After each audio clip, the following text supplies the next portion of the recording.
Hello mga kamagilan, so welcome back again to our channel. So as you can see, nasa loob ulit ako ng sasakyan. So meaning to say, lalabas ulit kami para maghanap ng mga estudyanteng nangangailangan ng educational assistance. And today, hindi lang mga tayo sa Biskaya ngayon, kundi lalabas tayo ng probinsya at pupunta tayo sa probinsya ng Ifugao. So ang unahin nating municipality ay municipality ng Lamot.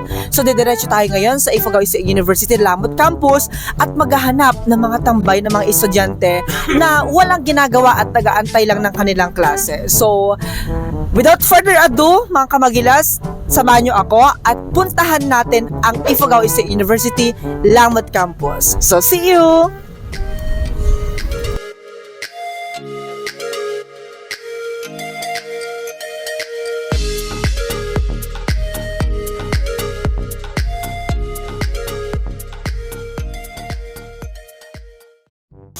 So hello mga kamagilas. So as you can see, nandito tayo ngayon sa Ifugao. Nandito na tayo touchdown. First touchdown natin ang Lamot Ifugao. And we're so excited na talaga na pumunta sa Ifugao State University. And para na makita nyo at hindi kami nagjo-joke, nandito talaga kami ngayon sa landmark ng beginning land ng Ifugao. So nandito tayo sa Lamot, ang first municipality of Ifugao. So in a bit, nandun na tayo ngayon sa Ifugao State University. So see you there mga kamagilas. And tara, samahan nyo kami sa Ifugao State University Lamot Campus. So let's go! So ayun mga kamagilas, touchdown tayo. Nandito tayo sa Ifugao State University at nandito tayo sa main gate nila. So titignan natin, ay ipapasok muna natin sa sakyan, ay ipaparada natin, tapos hanap natin mga estudyante na pwede nating makausap or mga nakatambay. So maghanap na tayo, samahan nyo kami and let's go!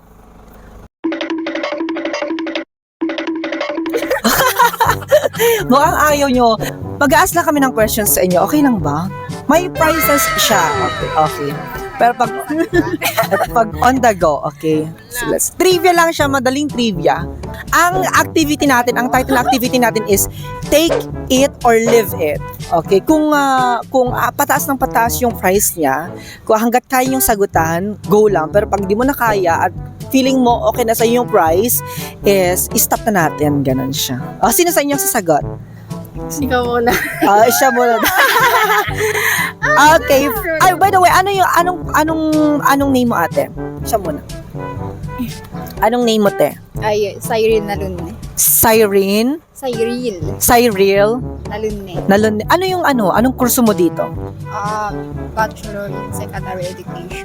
Major in? Major in English. Major in English. And anong year ka na, ate? Third year. Third year college. Okay. Major in English. Alam mo, pasabak tayo sa Inglesan nito. Wow naman!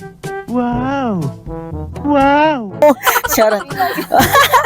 Okay, syempre di ko memorize. Pero first question, syempre, mag-start sa pinakamadali. Okay, madali lang, pahirap ng pahirap. 450 pesos. For 50 pesos. Ano ang pambansang bulaklak ng Pilipinas?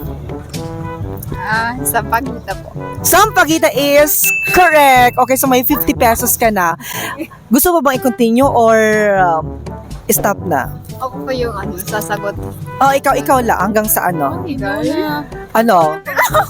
Okay, dagdagan natin for 100 pesos. Next question is for 100. May 50 pesos ka na. Dagdagan natin ng 100 pesos. Gusto mo bang i-continue or hindi na?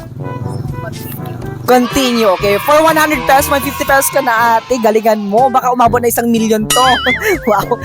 Okay, for 100 pesos again. Okay. What is the color of 1,000 peso bill in the Philippines? Allowance mo yan. Blue. It's color blue. Tama ba siya kamagilas? Correct! Mayroon ka ng 150, ate! May 150 ka na. Okay. Isa pa. May 150 ka na, ate. I-continue po ba o hindi pa? For 150 pesos. From 50 to 100. Last price, 150 pesos. Continue po ba o hindi na? Take it or leave it? Siyempre, medyo pahirap ng konti ito, no? Take it na. Sige, last one. Last one. Kasi pag hindi mo nasagot to, ate, either 300 or 0. Ay? Kaya take it or leave it. I-continue po ba? Okay na ba sa yung 150 or gusto mo pa for 150 pesos? Ito, oh. Ito yung price natin, oh, ate. Ate, yung price natin, ate. I-continue po ba or ilalaban mo? Ititigil mo na? Mag-leave it ka na? Dibit ka na. Dibit ka na. Leave it na daw siya. 100. So, meron siyang 150 pesos. May 50 pesos ka dyan. O, sige. 150 pesos dahil nag-leave ka na. O, sige. Eto na lang sa'yo. 200 pesos, ate. Okay. Thank you so much. Oh, thank you so much. Ano ulit ang pangalan mo, ate? Siren na rin. Siren. Maraming salamat po and say hi ka naman sa vlog namin. Okay na mai-post namin to sa vlog namin, sa page namin. Mapapanood ka ng buong Pilipinas. Okay, so say hi naman po sa Magilas team. Ate, ano pa lang pangalan mo? Chrisley Hipngat po. Pero ano ako? Anong year mo na, ate? Anong year mo na? Third year din po. Third year din. Magka-classmate kayo? Anong course mo pala? English din. English din. So hindi kayo magka-classmate? Classmate po. Classmate. Parang hindi ka sure na sasabing classmate ka. So next year ay 4th year student na kayo. Oh, hindi natin sure. Ay! Sana sure. Hindi natin sure. Joke lang, joke. Siyempre sure na yan. Sige ate. So mag-start tayo from 450 pesos. Okay. Ala. Okay. Ano ang sinisimbolo ng 3 star sa watawat ng Pilipinas? Yun palang difficult. Hindi, yung 3 star. Yun ba?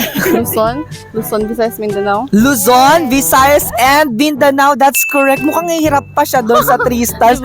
Paano pa tayo magpo-proceed sa mas harder question yan? Kung hirap ka na sa 3 stars. Okay, so meron kang 50 pesos. Okay, ate, take it or leave it. Magdadagdag tayo ng 100 pesos sa next question natin. Take it. Take it. Alaris. Okay, so pag nasagutan mo to, meron ka ng 150 pesos. Next question tayo. Who was...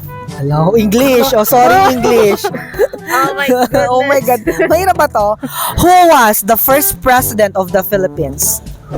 Emilio Aguinaldo. Are you sure? Emilio Aguinaldo? Mukha nga Yes, nagpapatupig pa sa inyo, parang hindi pa siya. So, sige na nga, okay, Emilio Aguinaldo is correct. Yeah, So, may 150 diba? pesos ka Pinakabahan na. ako. Kinakabahan ba siya? Emilio Aguinaldo. Okay. Ate, for 150 pesos, take it or leave it? Ano ba? O, pag may 150 ka na, pag gusto mo pang ipagpatuloy, dagdagan pa ulit natin yung 150 pesos for the third question.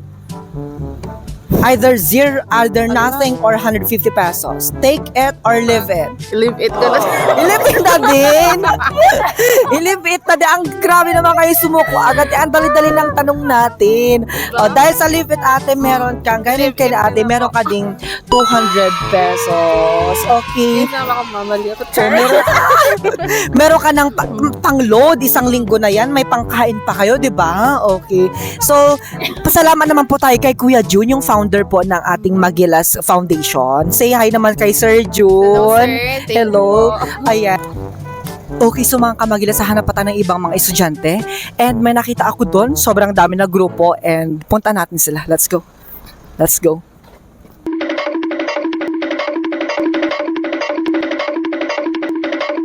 Sir, kuya, pwede ba namin ikaw maistorbo? Sige ba? Ano, wait lang. Parang lonely ka naman yata ngayon, kuya. Ako ko ng microphone. Okay, parang ang hina-hina naman ng boss mo, kuya. Anong kurso mo, kuya, dito? BSIT po. BS? IT. BSIT. Ay, anong year ka na?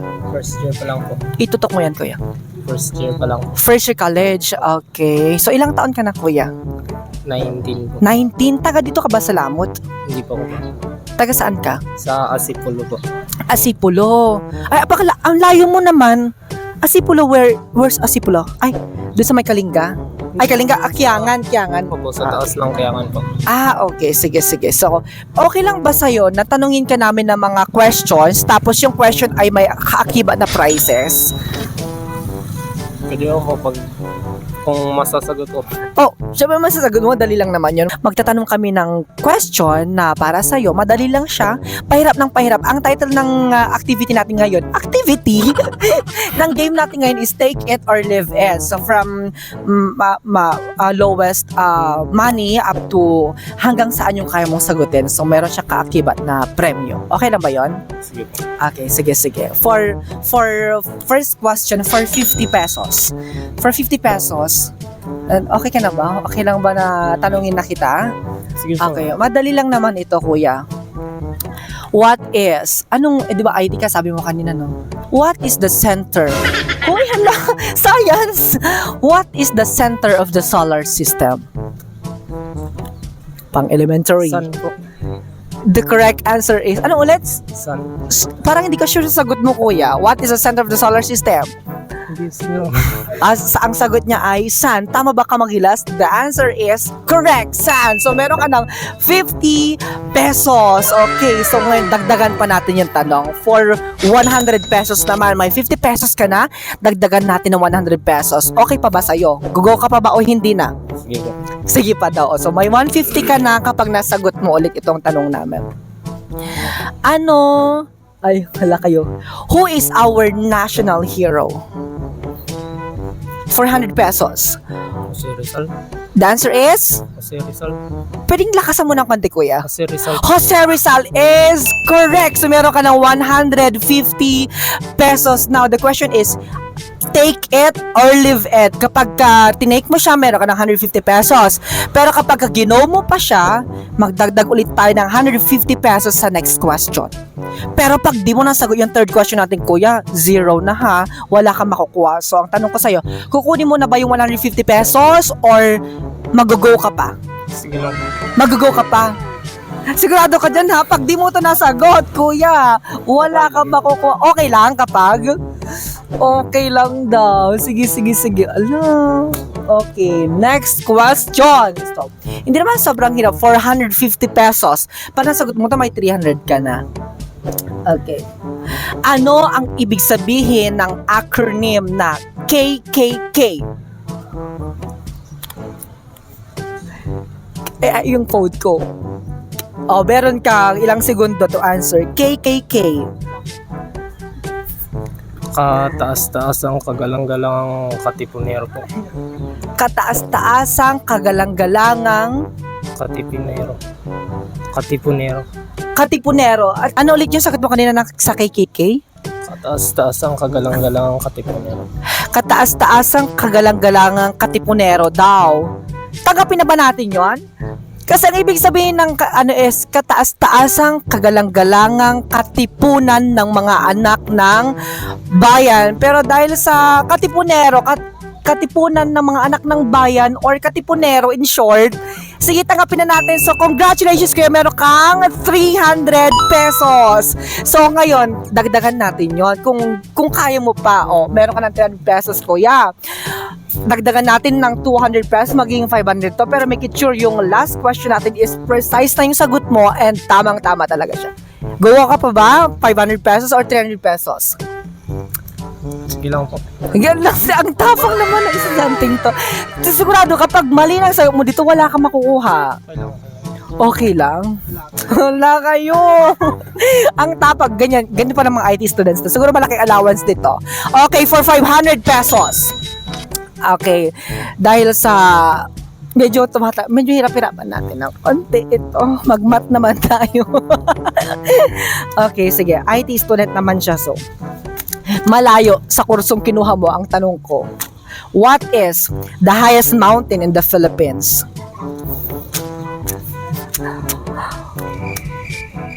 Okay. 10. Hindi kita may pressure sa'yo.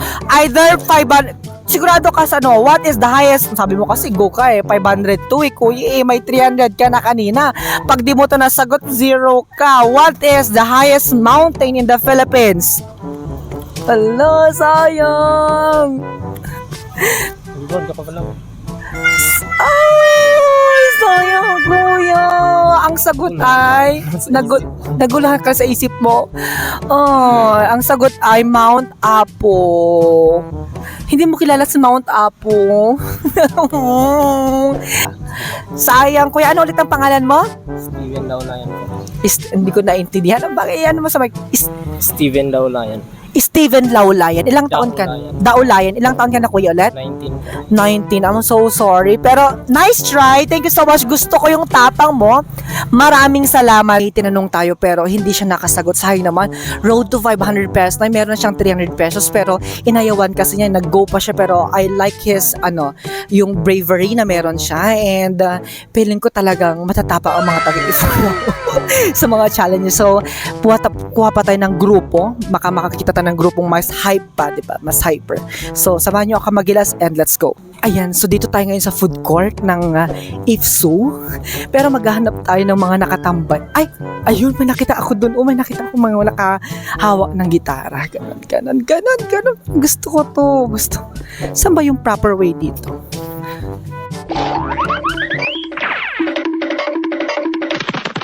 Ba? Say hi naman po sa ating vlog. Okay lang ba mag-video kami? And ipopost namin sa Facebook, YouTube channel. Okay lang. Okay. So ngayong araw kasi, magtatanong kami ng mga estudyante ng trivias, tapos may kaakibat siyang premyo. Sino dito ang representative ng team? Hello! Ano sino natin? Siya. Siya na lang daw. O sino?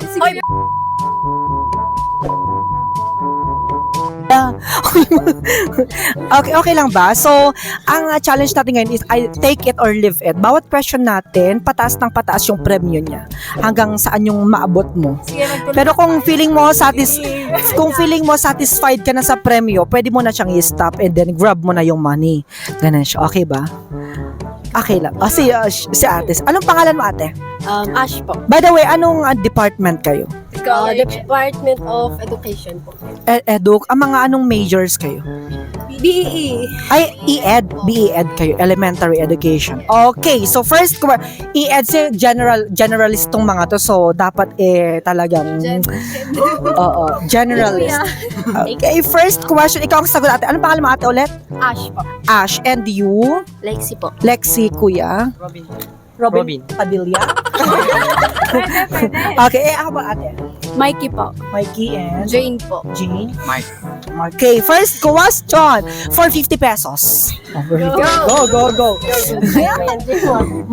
Okay, ito kanina mabilis na naman to. What is the center of the solar system? Science pa lang yan. Center of solar system. Sino sasagot? Sun. Sun. The correct answer is sun. Correct. Oh, may 50 pesos ka na, ate. Okay, pataasin natin. For additional of 100 pesos. So, pag tama ka dyan, magiging 150 pesos na yung pera mo.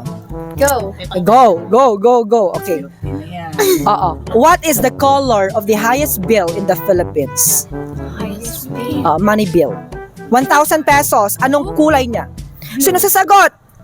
Yes. Blue. Color blue is correct. So may 150 pesos ka na.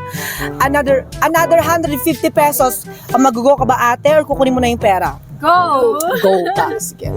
What is the highest mountain in the Philippines? Since Pilipinas lang tayo, Pilipinas lang. Kasi pag nag-go ka dito, ate, makukuha mo yung 150 pesos. Tapos pag nag-go ka pa, makukuha mo yung 150 pesos ulit. So parang 300 na. Pero pag di mo nasagot itong last question namin, mag-back to zero ka. Oh my gosh. Okay, since nag-go ka, what is the highest mountain in the Philippines? Mount Pinatubo. Mount Pinatubo is... Wrong. Oh, it's wrong. It's Mount Apo. Nice try, ate. Sayang yung 300 pesos. Pero, isa pa. Sa inyo, sinong sasagot? Go. Let's give it a try. Okay. Ay, mainit dito talaga, Okay, ikaw, ate. Anong pangalan mo, ate? Mikey po. Mikey. How old are you, Mikey? 22. Anong year na kayo? First year? 30. Ay, okay. Third year. Sige, ate. First question for 50 pesos. Anong pambansang bulaklak ng Pilipinas? Sampaguita. Ang galing. Sampagit. Ang bilis, ha? Okay, next question. Kukunin mo na 50 pesos, mag-go ka pa, ate. Go. Go. Oh, no, go. Who is our national hero? Jose Rizal. Jose Rizal, may 150 pesos ka na, ate. Okay. For another 150 pesos, maging 300 na. Kanina may nanalo kanina doon ng 300 din. Tapos nag-go siya ng 500 na lagwak siya. Oh, may 150 ka na, ate. Dagdagan natin 150 pesos, maging 300. Go ka pa ba o hindi na? Go! Go, okay. What? Oh, sigurado ka, ate, ha? Baka maggaya ka kay ate na zero. Go lang. Go, laban lang, okay. What is the meaning of the acronym KKK?